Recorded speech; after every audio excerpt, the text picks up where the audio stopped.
दोस्तों, उत्तर प्रदेश का एक ऐसा रेलवे स्टेशन जिसका नाम तो मुझे याद नहीं है, लेकिन कहते हैं कि ये स्टेशन कयामत का दूसरा नाम है। खौफ की एक एक याद इस स्टेशन से जुड़ी हुई है। धीरज आज काफी दिनों के बाद कहीं घूमने के लिए रवाना हुआ था।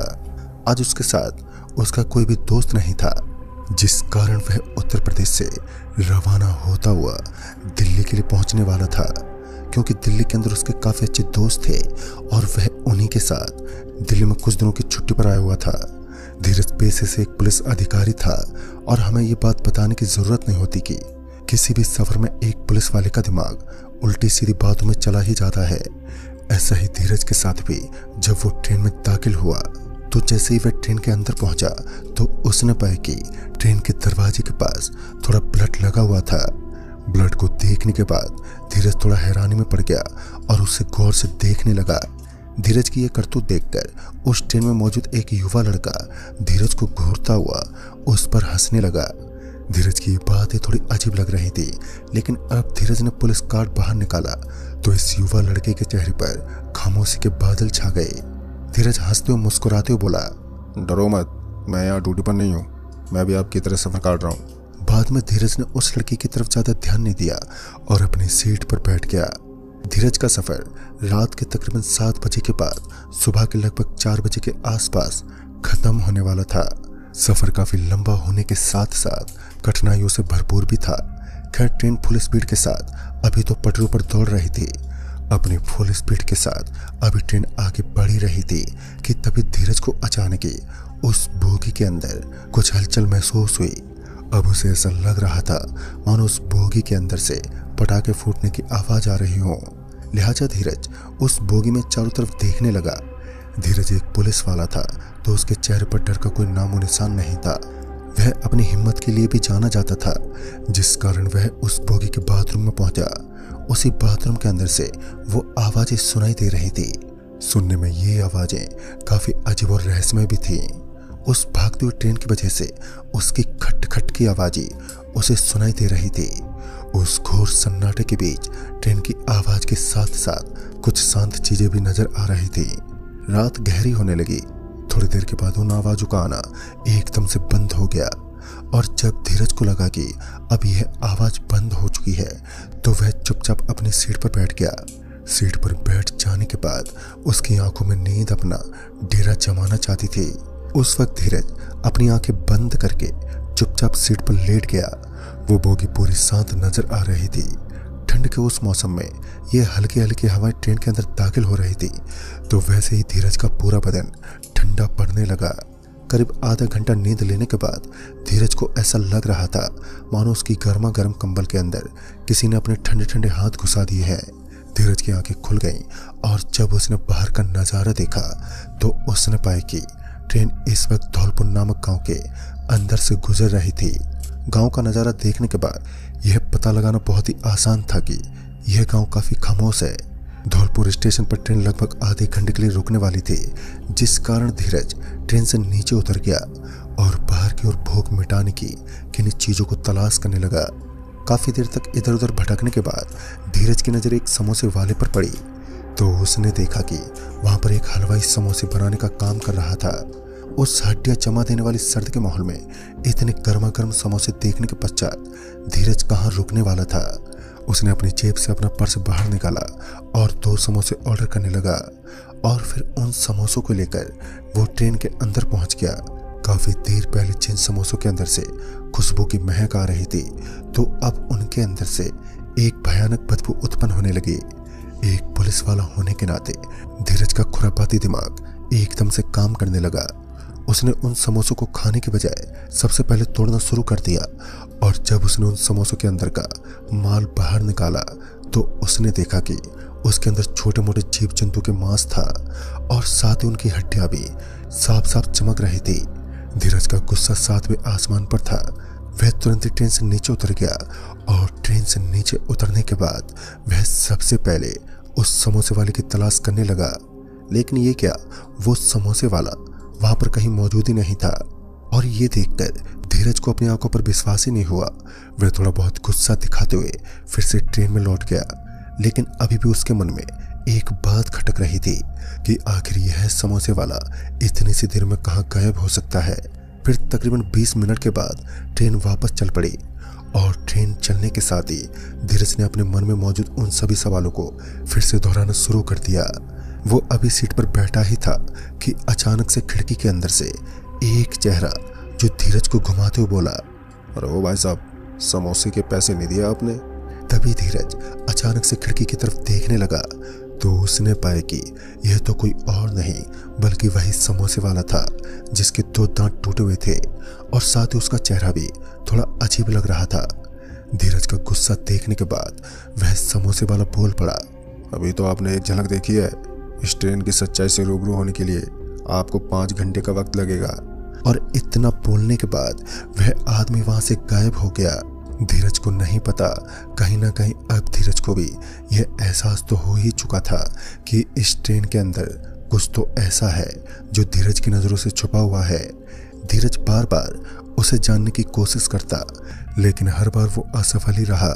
बाद में धीरे धीरे धीरज ने उस चीज पर ध्यान देना छोड़ दिया और फिर अपनी सीट पर बैठकर गहरी नींद का मजा लेने लगा।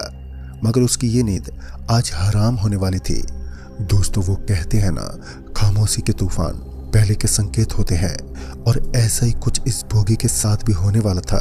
कुछ देर पहले जो बोगी एकदम खामोश नजर आ रही थी, अचानक उस बोगी के अंदर से लोगों की आवाजें सुनाई देने लगी और इन आवाजों को सुनने के बाद जब धीरज की आंख खुली तो उसने देखा कि उस बोगी के अंदर काफी सारे यात्री सफर कर रहे थे।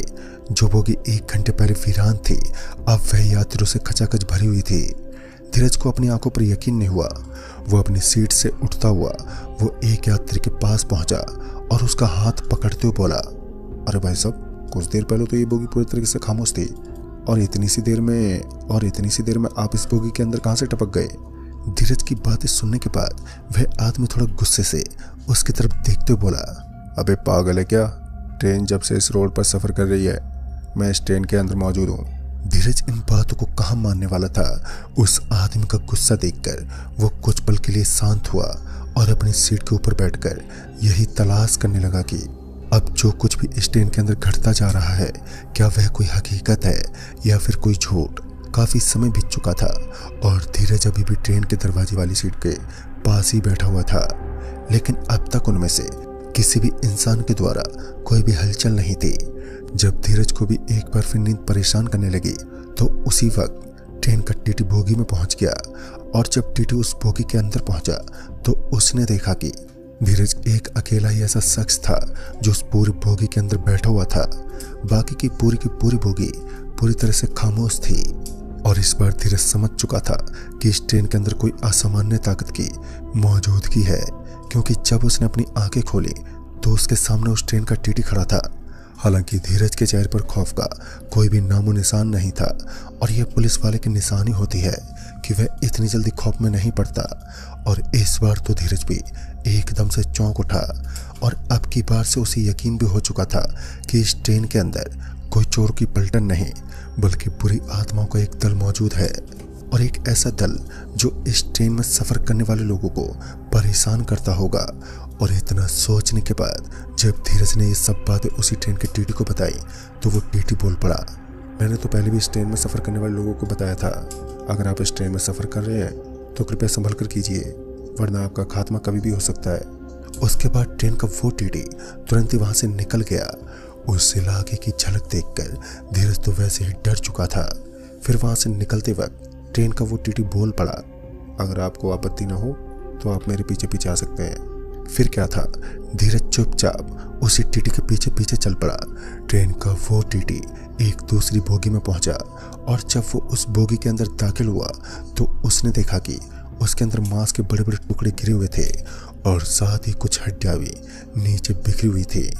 धीरज को उस समय उस टीटी पर शक होने लगा। उसने तुरंत उस ट्रेन के टीटी का कॉलर पकड़ लिया और जब वो टीटी धीरज की तरफ पलटा तो मानो धीरज की सांसें एकदम से उखड़ने लगी।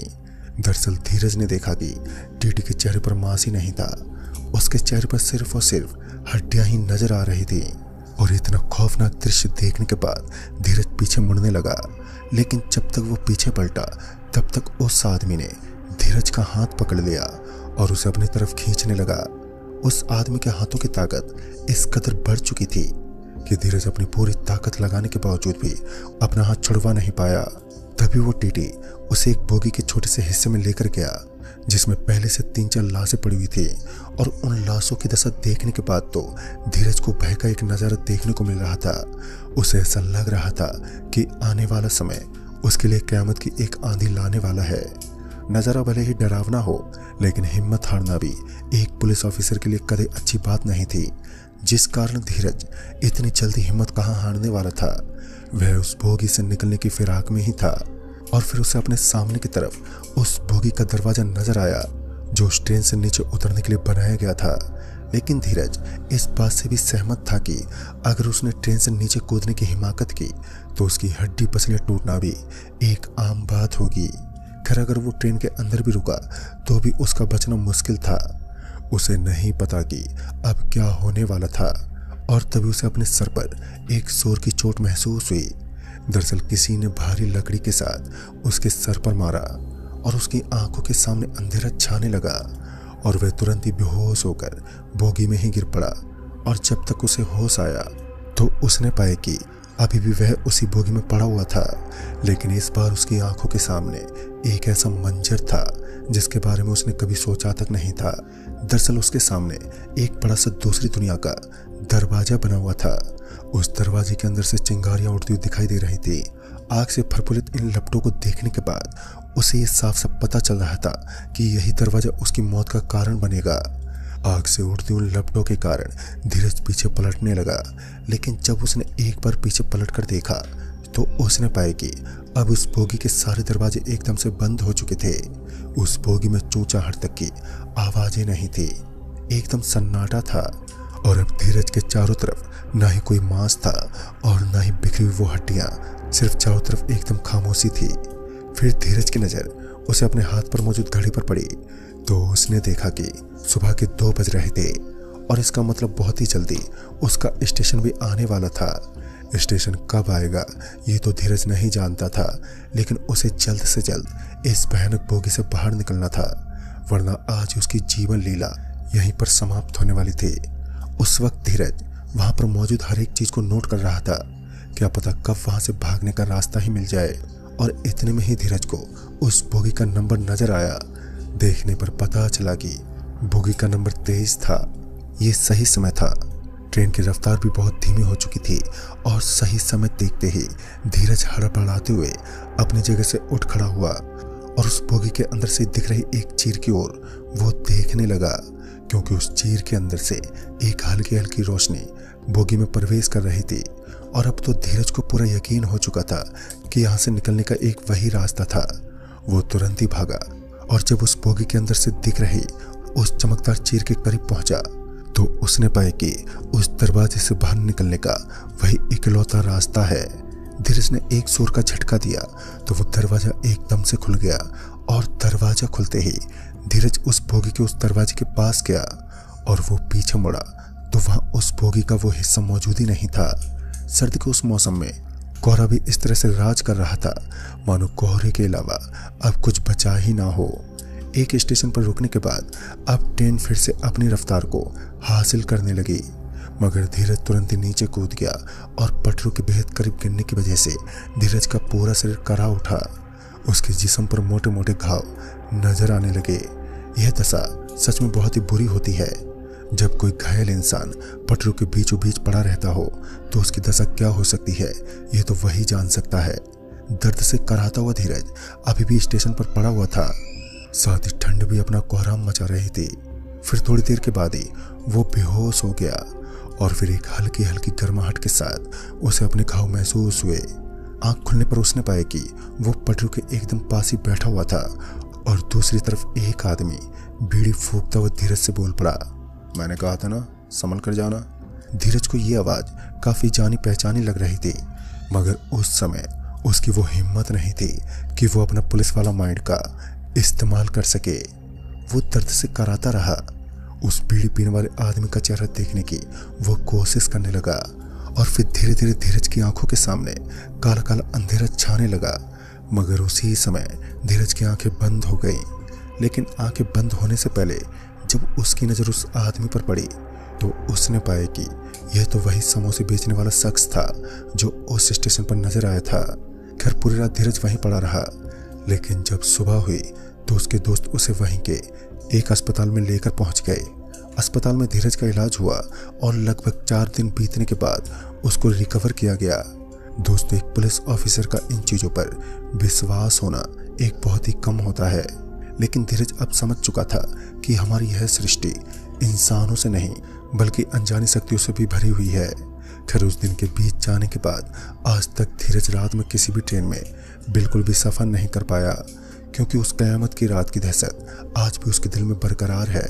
लेकिन दोस्तों, वो समोसे वाला कौन था जिसने एक बार धीरज को खौफ में भी डाल दिया और दूसरी बार उसकी जान भी बचाई?